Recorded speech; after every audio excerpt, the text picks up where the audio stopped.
Hello, everyone. My name is Kieran. Welcome back to the Newport County pre-match podcast.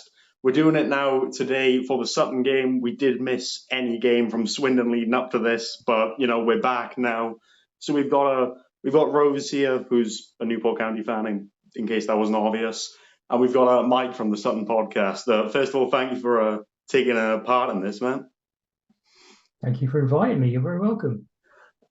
This is it, like I said, just before we start recording this, it's a situation of I'll just ask the basic question and we go from wherever. So very basic, simple question.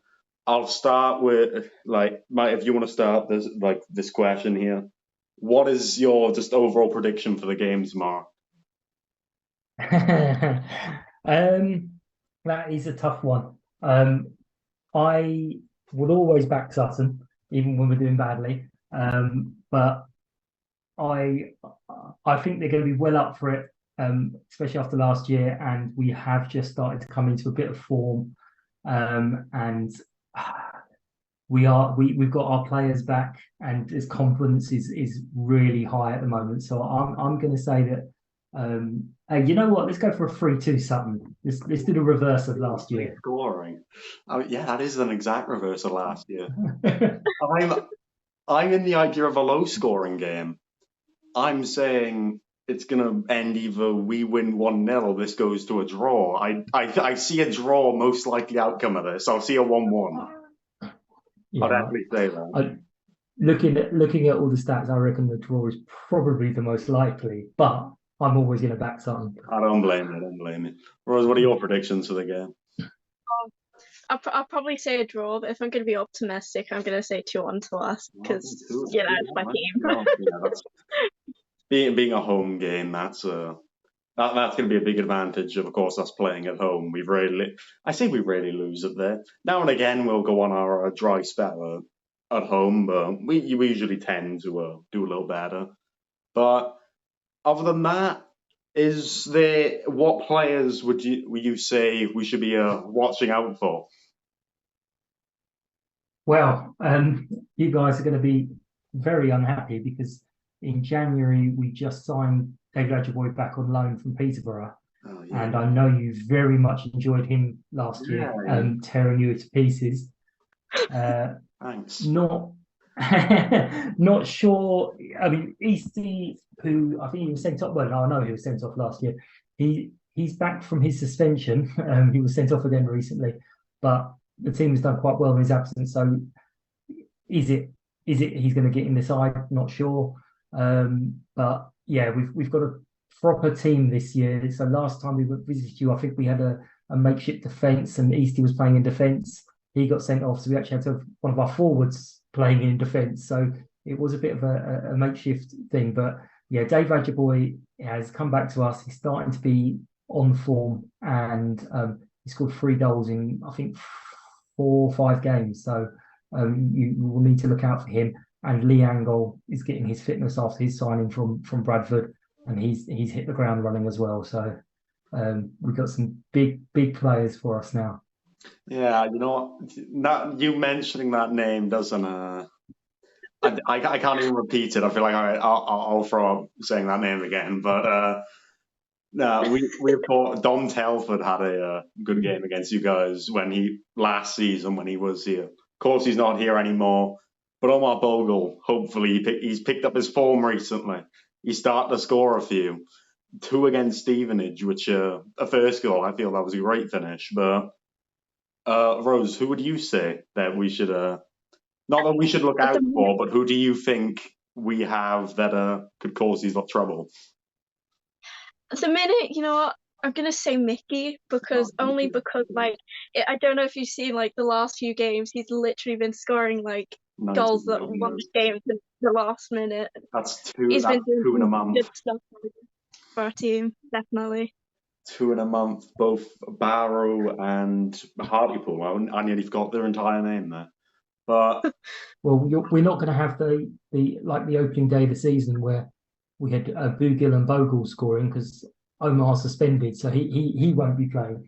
But I should have And as soon as that happened, I was like, I should have put money on that. That was so obvious that we're going to have Bogle and Bugle to score, but it didn't, I didn't. So I'll never put money on games, because I'll say a prediction.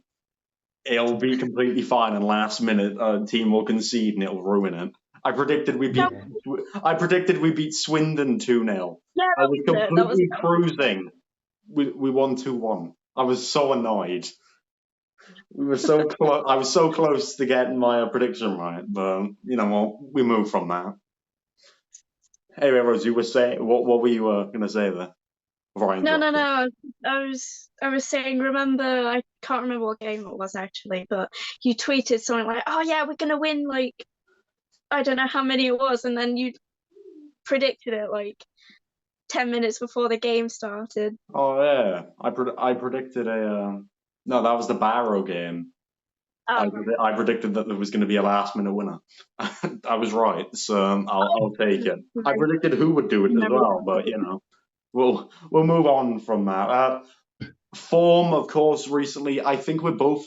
Was it 11 points from the last 6? I think we're both on that. I'm just looking at it now. We've got almost exactly the same. It's just goal difference. You're a bit higher up, right?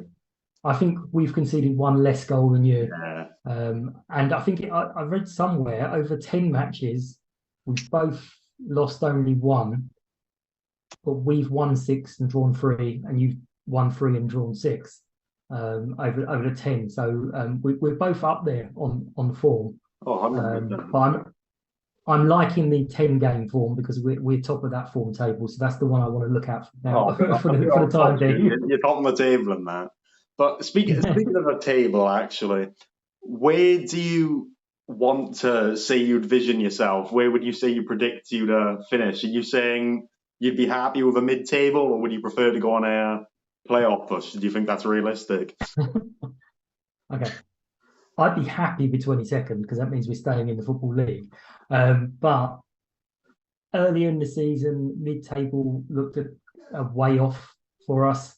But just before Christmas time, when we started getting our players back, I was like, you know what? We've had a lot of bad luck. And I was saying that I think we're going to do a little late surge to the playoff spots.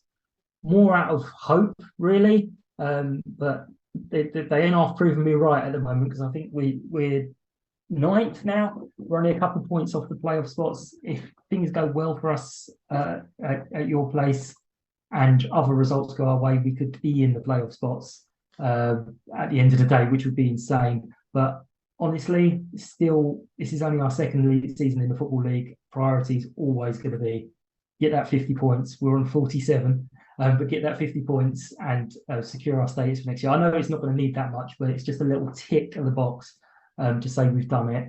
But yeah, wherever we finish, I'm delighted with it. Honestly, it's great to be going into it'll be our 3rd season. We might start looking on them, but I think playoffs is a good possibility. Playoffs, I mean, based off of your form, you can't not back you to push playoffs. Past 10, you're first in the table on that. You can't not back you to definitely push that. I mean, to be fair, if we got to the playoffs, we will lose straight away because we're not very good at the playoffs. But it's getting there. That's the important part to say we've done it. In there.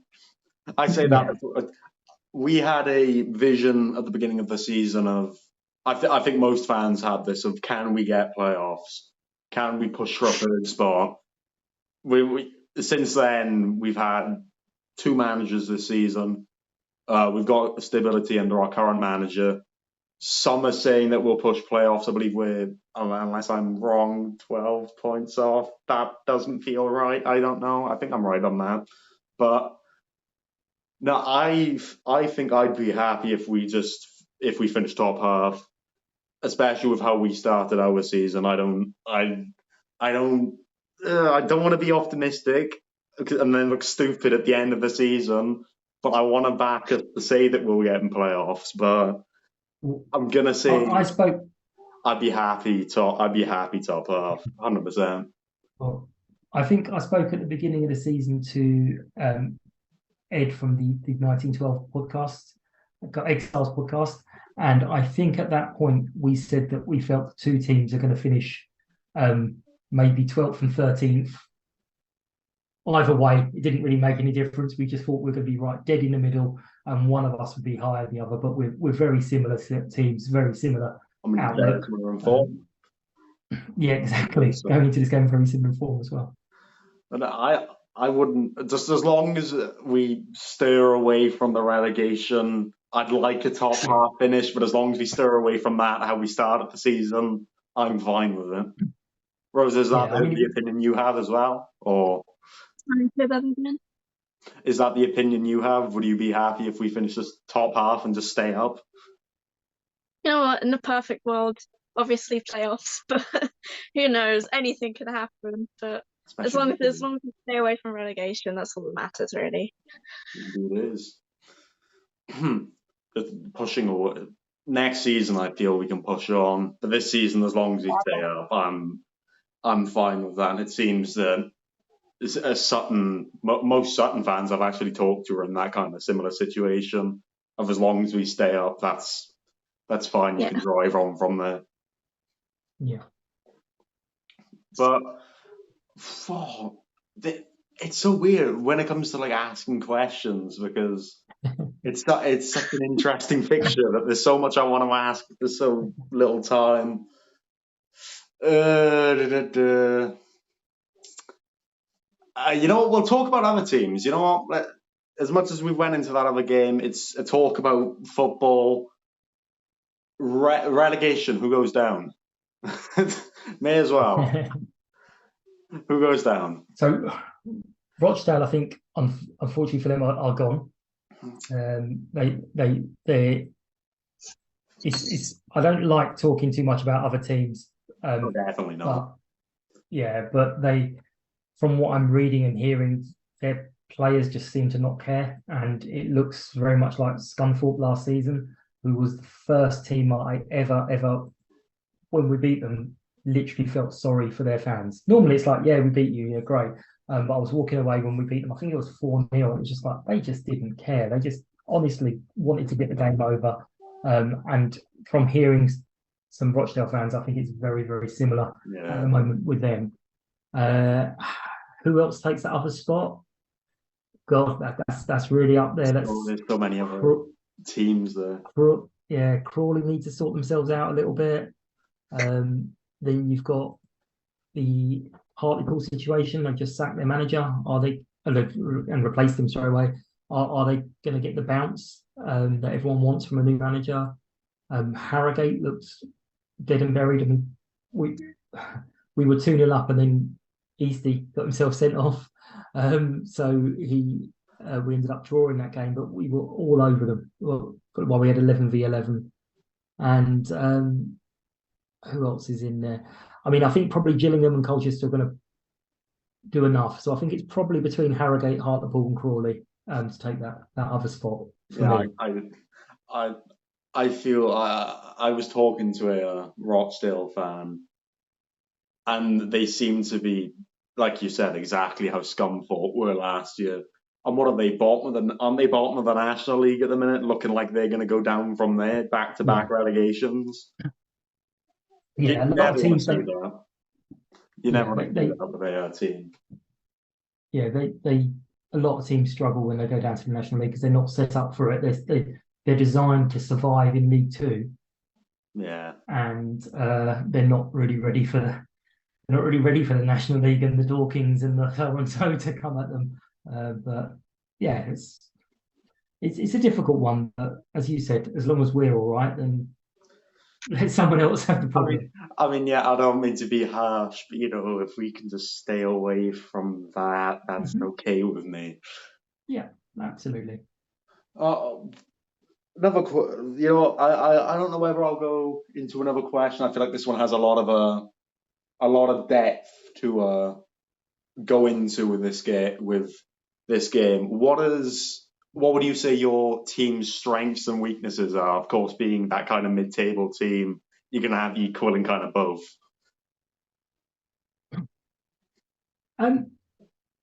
We're fairly rigid with our 4-4-2. All the players know what they're doing. They absolutely will fight for the shirt. They run for days and days and days. There's going to be no teams that outrun us, I don't think. There'll be teams that beat us on skill, but there's no teams that's going to beat us on fitness.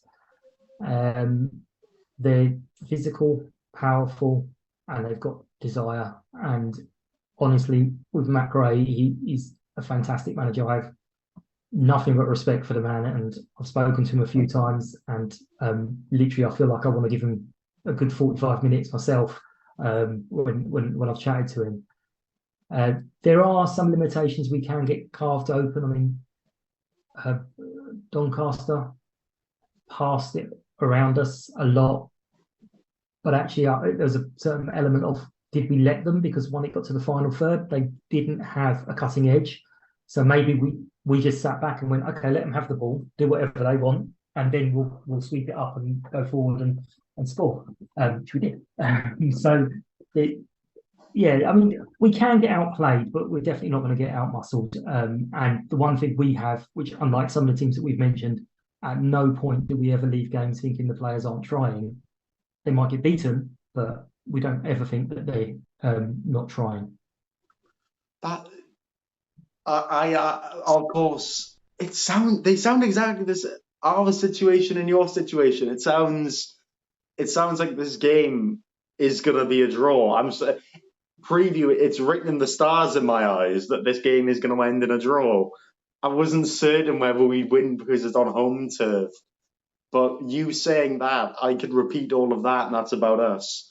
Where I say that some of the issues we have had have come in the midfield. We've at times we're awful at stringing a pass together.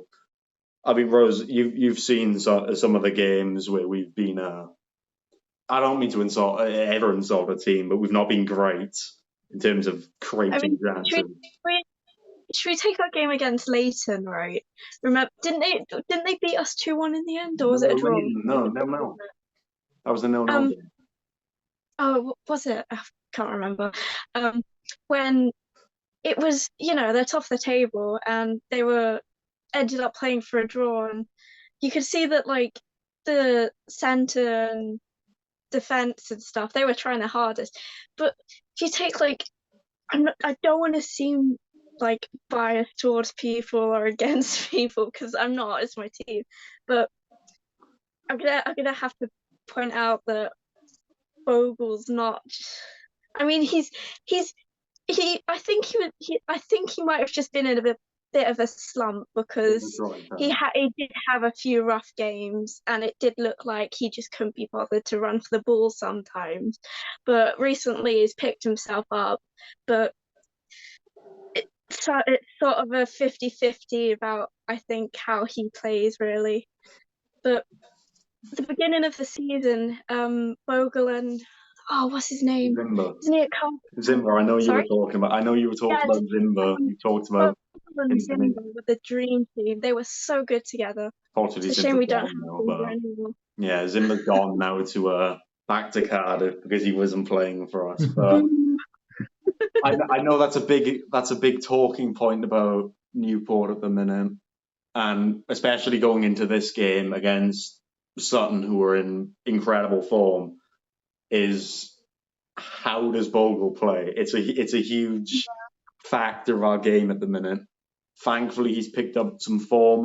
You can be harsh, whatever, but we've had fans that haven't exactly been the most supportive of him, which of course you're not going to help with that if you're not being nice to your own players, right? But I think that's a big point, right? Going into this game against Sutton is how. What game was it when he got sent off and like everybody was cheering that he got sent off? Crawley, I'll never forget that game. Crawley, it ended 2-2, but Bogle got booed as he was subbed off. It was so unfortunate. I'm not going to deny that definitely wasn't his game, but don't all players not have their games? Like, it's a thing that happens. There's no need to be like cheering that your own team are going off.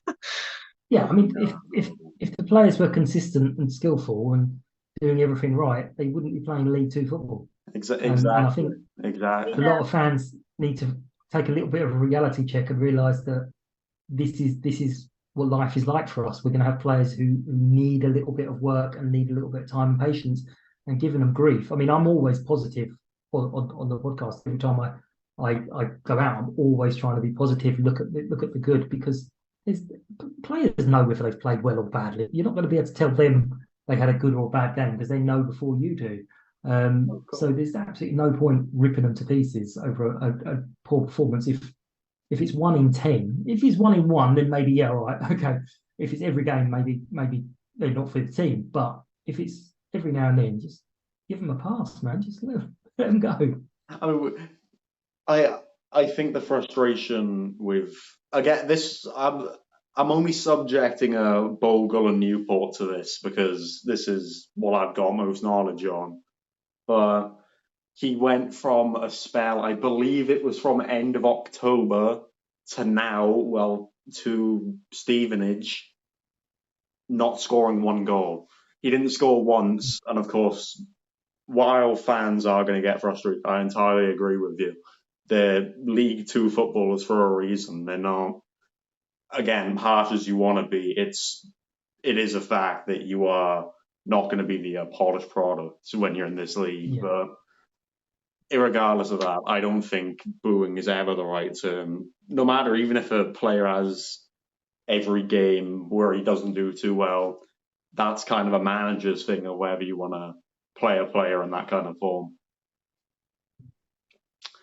But yes. My last conversation with Matt, he mentioned that he doesn't judge his strikers on goals. Obviously, we're all fans thinking they need to be scoring. And he says, I'm not bothered about their goal return. And he was explaining what he wants from his strikers, which obviously us standing on terraces, we don't necessarily know that. We just know that the strikers only returned 1 goal in how many. But you've got to remember, as you just said, the manager is giving them instructions and sees things different to us. They see what they're giving to the team over and above the goals. So, like our Omar, he's not playing, but he's like a battering ram. He will hold up the ball. He brings other players in, and he does so much more for the team. When he's not in the team, you notice all the stuff that he does. But people do still get on his back because he hasn't scored that many goals. It's exactly. It feels like if I just swapped his name for Omar Bogle, that's the situation. I'm sure a lot more than. I'm sure that's happened as well. Yeah, I'm sure that a lot of other teams are in this situation where they've got a player who isn't doing his role to the fan standard. Of course, you're expecting a winger to hit the cross balls into the box. That's what they're technically known for doing. But irregardless of that, booing players never the right show. And I think some fans definitely need to take onto account players don't play their role in some form of ways that you expect. Strikers scoring goals, they provide more than just doing that. Mm-hmm. Anyway, from that, I don't really think I have any other questions that I want to go into the hugest amount of depth with. So I'm just going to put it very blunt, final thoughts on anything to do with the game here now, which of course happens tomorrow. Well, apparently it's going to be busy because obviously there's another strange sport going on. Yeah, there's a certain ball with a H-shaped. Yeah. A H-shaped. So we're hoping that we miss all the travelling up and down because the kickoff or whatever they call it is at 5. So hopefully we'll be on our way back before. Yeah. Before we. I think it'll just be missed. Yeah. But yeah, no, it should be a good game, and you're probably right. It's probably going to be a draw. But as I say, got to back Sutton, and hopefully at the end of the day, we're going to be celebrating our 50 points, and who knows, place in the playoff spots. It'll be insane, but hey, strange things have happened. Strange things happen, but we'll definitely. Rose, you got final thoughts? I hope we win. I wouldn't expect anything else. I wouldn't expect anything. I wouldn't want anything else either. But I mean, yeah, it's a game that I feel realism says to me draw. Yeah, the Newport fan side of me says that we're going to win this game, but who knows? You can read all these facts and whatever. It doesn't matter until you see what happens on the pitch at the end of the day. Perfect. Yeah. Other than that, I have nothing else to say. So thank you both for stopping by and taking part in this podcast. And yeah, take care.